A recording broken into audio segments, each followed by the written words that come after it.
Ya pemirsa, sementara itu sejak Sabtu kemarin Indonesia kembali membuka penerbangan untuk ibadah umroh ke Tanah Suci. Lalu bagaimanakah kondisi terkini di Arab Saudi dan apa antisipasi pemerintah Indonesia untuk menangkal varian Omikron ketika jemaah umroh nanti tiba di tanah air? Sudah bergabung bersama kami pemirsa Bapak Abdillah Sahal selaku mahasiswa Indonesia di Universitas Al-Qur'an Makkah dan juga ada Dr. Alex Ginting selaku Kepala Bidang Penanganan Kesehatan Satgas COVID-19. Namun kita sapa terlebih dahulu, selamat siang Bapak-Bapak, ada Bapak Abdillah dan juga Bapak Dr. Alex. Selamat siang. Salam sehat. Ya, kita terlebih dahulu ke Bapak Abdillah yang ada di Pak Abdillah. Assalamualaikum warahmatullahi wabarakatuh. Waalaikumsalam warahmatullahi wabarakatuh. Selamat siang, Mas Pram. Selamat siang waktu Indonesia, waktu Jakarta. Ini posisi lagi ada di mana Pak Abdillah? Saya posisi sedang berada di wilayah kampus Ummul Qura, Mekah. Ini Makkah jadi dekat Masjidil Haram ya Pak Abdillah ya?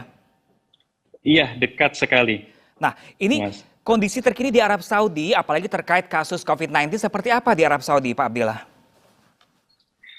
Baik, terkait kasus COVID sendiri di Arab Saudi, semenjak awal tahun kemarin, sebenarnya terjadi pelonjakan yang cukup besar juga.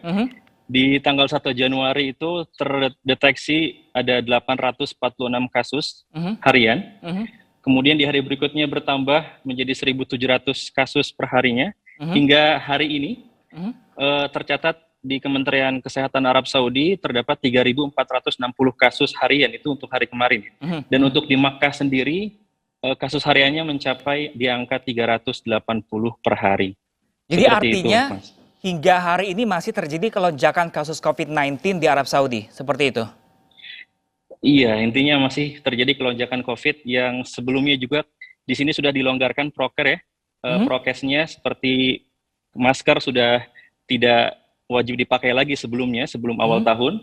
Kemudian masjid-masjid pun sudah tidak berjarak sholat, dan semenjak awal tahun kemarin kita sudah kembali diwajibkan untuk menggunakan masker di semua tempat, dan semua masjid pun sudah diwajibkan lagi untuk sholat berjarak. Seperti itu, Mas. Nah, ini Pak Abdillah, seperti kita ketahui bahwa Indonesia kembali membuka pintu umroh nih kemarin sejak Sabtu kemarin. Nah, kalau menurut pantauan Pak Abdillah sendiri nih, jemaah Indonesia yang tiba di sana seperti apa kondisinya saat ini? Untuk sampai saat ini kami sendiri belum melihat adanya jemaah Indonesia ya, mungkin karena masih dalam masa karantina, Mas. Oke, Iya. kita ke Dr. Jadi Alex. sampai saat ini belum. Oke, kita ke Dr. Alex. Baik. Dr. Alex. Ya, Nah, Dr. Alex, ini gimana antisipasinya nih yang akan dilakukan oleh Satgas nanti ketika jemaah asal Indonesia kembali tiba dari Arab Saudi yang infonya bahkan di sana lonjakan kasus COVID-19 setiap harinya bertambah? ya. Jadi kita masih tetap hidup dalam situasi pandemi, baik di dalam negeri maupun juga di luar negeri, termasuk juga di daerah Timur Tengah. Dan kita lihat juga bahwa kasus itu meningkat, baik di berbagai regional, termasuk juga di Eropa, Timur Tengah, dan Indonesia sendiri. Terlebih juga ada kasus varian baru Omikron. Jadi kita tetap waspadai varian Omikron, dan kita juga mewaspadai Delta. Tapi yang pasti bahwa mereka yang pergi umroh pasti sudah divaksin 2 kali. Dan kemudian mereka sudah melakukan pemeriksaan PCR. Dan tentu ini sudah memenuhi syarat untuk bisa terbang, naik pesawat dengan jarak yang jauh. Jadi oleh karena itu memang selama nanti melakukan kegiatan ibadah ataupun kegiatan lainnya, tentu harus benar-benar menerapkan protokol kesehatan. Jadi protokol kesehatan itu tidak diterapkan hanya di dalam negeri, tetapi di luar negeri pun kita juga harus menerapkan protokol kesehatan. Memakai masker, menjaga jarak, dan kemudian mencuci tangan. Tentu ini yang paling penting. Selama kegiatan itu menerapkan protokol kesehatan. Nah, nanti waktu sewaktu pulang, tentu nanti akan ada lagi pemeriksaan PCR, ada proses karantina. Dan proses karantina itu akan berlangsung sejak nanti dia mendarat di arrival area. Akan mengikuti checkpoint yang sudah disiapkan pemerintah, dan kemudian dilanjutkan nanti di hotel karantina. Nah, bila mana nanti selama pengamatan di karantina terjadi perubahan hasil PCR yang tadinya negatif menjadi positif, apakah itu di hari pertama atau pemeriksaan hari ke-6, maka dia akan pindah ke isolasi. Ini yang harus benar-benar disampaikan kepada seluruh peserta. agar tetap menjaga kondisi yang memang sudah disiapkan dengan baik di Indonesia, tetap harus dijaga, dan kemudian tetap harus menerapkan protokol kesehatan selama kegiatan ibadah umroh berlangsung.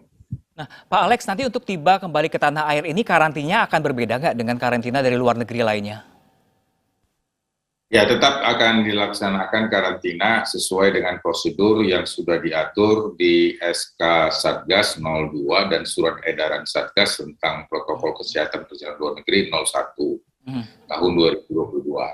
Jadi yang kita bedakan nanti adalah bila mana dia negatif, dia di hotel karantina yang sudah diatur.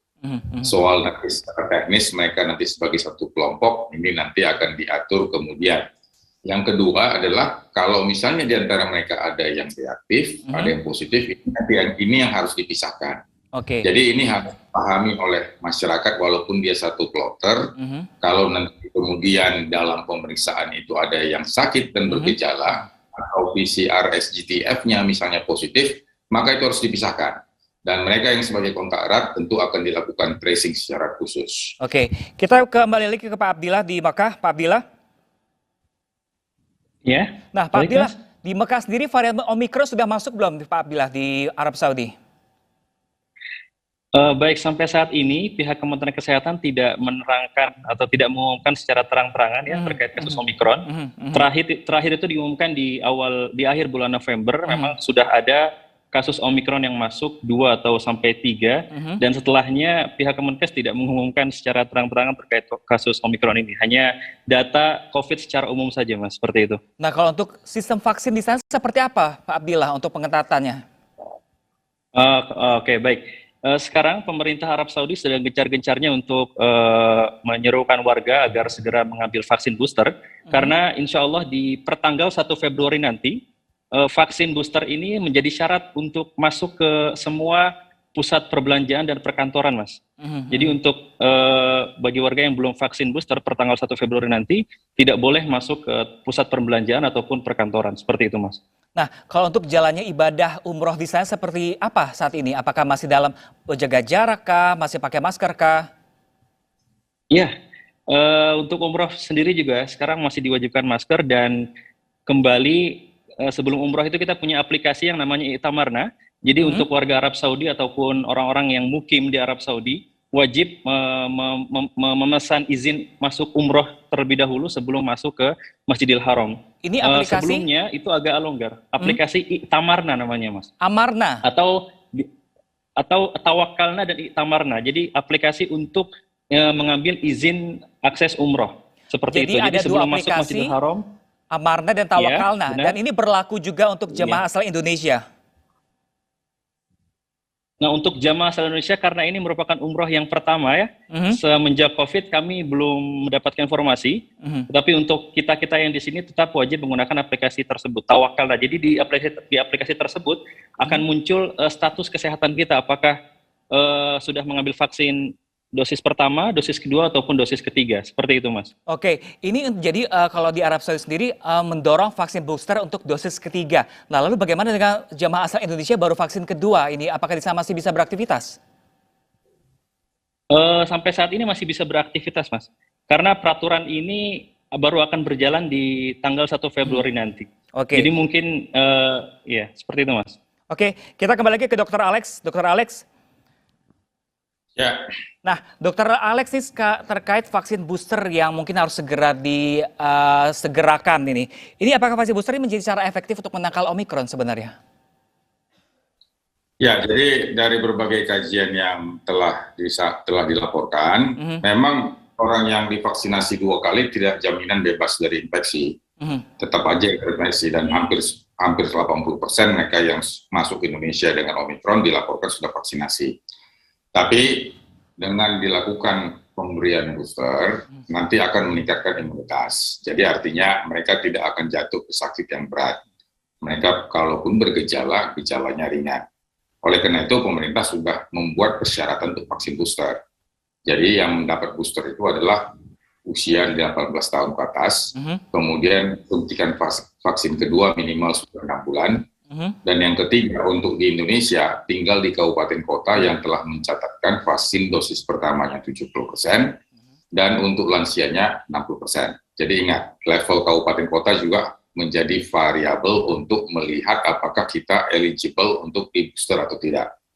Dan ada 5 jenis vaksin booster sekarang yang sudah di-recommended, mulai dari Pfizer, AstraZeneca, Sinopharm, untuk menjadi vaksin booster. Dan untuk vaksin booster ini juga kepada masyarakat tidak perlu pilih-pilih. Vaksin booster itu akan menjadi baik dan menjadi berguna bagi kita kalau vaksin booster itu sudah disuntikan. Jadi jangan kita tersandera untuk milih-milih jenis vaksin. Semua vaksin itu sudah recommended. Pak Alex, katakan ini simpang siur juga kabarnya beredar di masyarakat. Ini vaksin banyak sekali jenis vaksinnya dan untuk vaksin booster. Nah, katanya infonya untuk vaksin Sinovac sendiri kurang bagus untuk jadi vaksin booster. Benarkah demikian, Pak Alex? Ya, jadi vaksin itu sebenarnya sudah melalui berbagai kajian untuk melihat efektivitas dan efikasi. Dan ini juga sudah dilaksanakan di berbagai negara. Yang harus kita perhatikan adalah apakah mereka termasuk kelompok yang pernah mendapat KIPI yang berat atau tidak, ini menjadi catatan. Jadi oleh karena itu bagi mereka yang mau di booster, tentu harus sudah menyelesaikan vaksin pertama dan vaksin yang kedua. Dan untuk pemberian vaksin tersebut tidak terlalu tergantung apakah dia homologous atau heterologous. Homologous itu misalnya kalau dia dapat Sinovac 1, Sinovac 2, ketiga dia dapat Sinovac. Itu tidak menjadi persoalan. Tapi bisa juga Sinovac 1, Sinovac 2, yang ketiga dia mendapat AstraZeneca.